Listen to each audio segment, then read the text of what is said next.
Great to be here. So I'm going to start this interesting case here. So C6 disease. It's a 43-year-old male. He was involved in a motor vehicle accident 20 years ago. So he was caught in and had a pelvic fracture, and at that time was complicated with DVT and had a filter placed.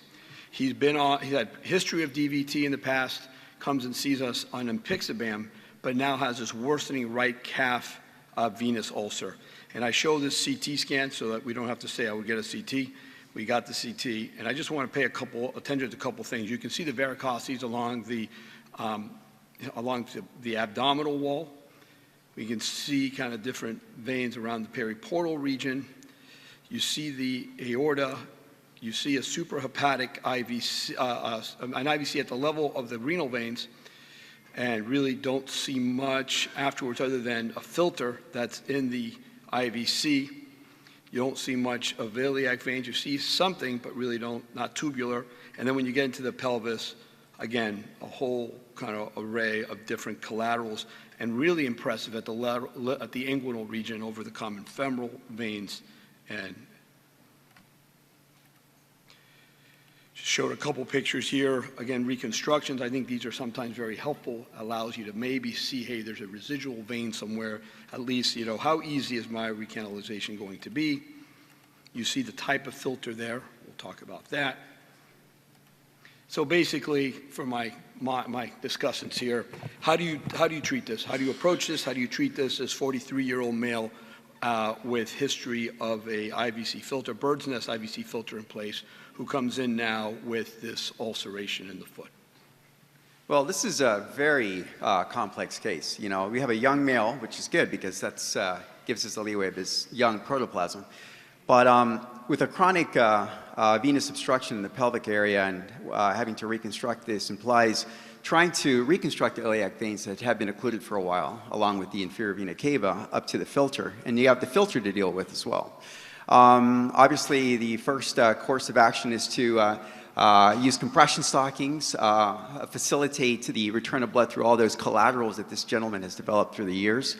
But ultimately, what we need to do is recanalize the iliac veins so we can have, you know, straight inline plumbing draining into the inferior vena cava. So I would bring the patient to the cath lab and get access both from the right jugular vein as well as from the femoral vein, where I have a good entry by using ultrasound to confirm that I have a good entry point. And then just try to recanalize it with a glide wire and a support catheter and see how it goes, not be too rough. And if I do get through, I'd like to put intravascular ultrasound to make sure I'm within the true lumen and I've not come out of the iliac vein. Great.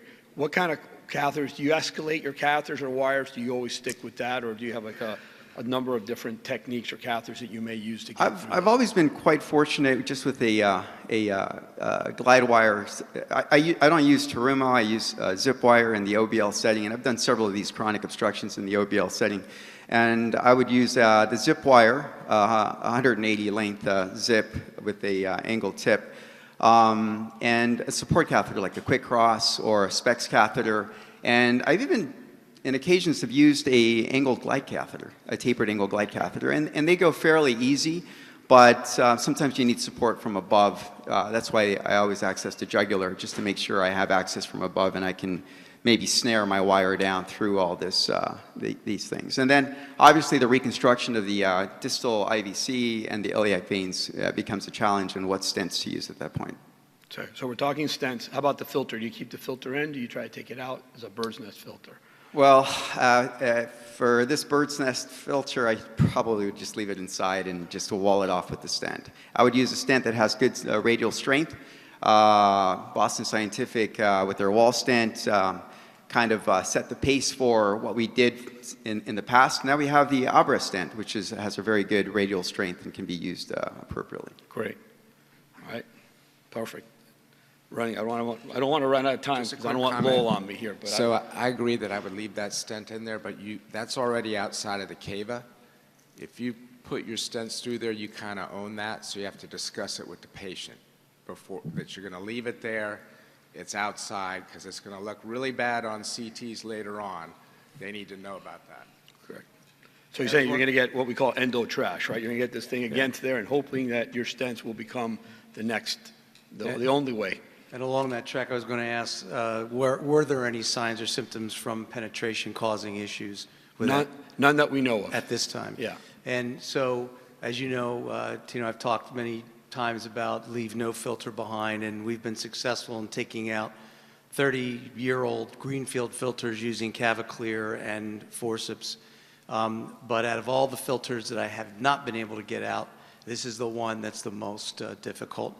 And I still give it a try because of one out of maybe a half dozen I've gotten out, but it's very challenging. But I'd still give it a try, talking, as Bill said, with the patient about what can potentially happen without getting it out, and then make the decision stent across. Great.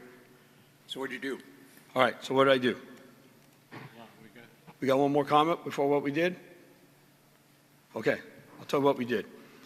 I agree with you on the filter, and we've had the same experience. And usually, at least the things that have been written up in terms of bird's nest filter, the bird's nest filter will have two V's. Think of it as two V's, stainless steel with barbs on them, proximal and distal, but there's a bunch of wires that go in between them. And a lot of times you may be able to get the two V's out, but you leave the wire. And that's mostly how you take it out. So you're not really taking out the entire filter. That kind of went to our decision. We started here we already talked about some low puncture. You really want to have an idea where your inflow is coming in. So kind of get as low puncture as possible. You started with the right, and we saw this small little vessel where that blue arrow is. We thought that was the native iliac vein. So we used that, and we're able to use, like I said, a glide catheter and a wire, and we're able to get central from the right side. Then we went to the left side. Left side was a little bit more challenging. You can see that it's dilated, and we saw really paravertebral collateral. But as we magged up, you see the filter, and the wire of the filter is basically occluding that common iliac vein. So all the wires really are in that common iliac vein, and then the question is, how do you escalate? So in the previous slide, I talked about how I like to do it. Glide wire, VER, may then go into a different support catheter, CXI, a Navicross. Then I may switch wires to maybe, if I'm trying to just not power through, but trying to find a channel, I may use a Roadrunner as an 018 tip, but an 035 body, try to use that. And then a lot of times with that, I'm already using a Triforce catheter. That's just my escalation. I think there's a lot of ways to do it.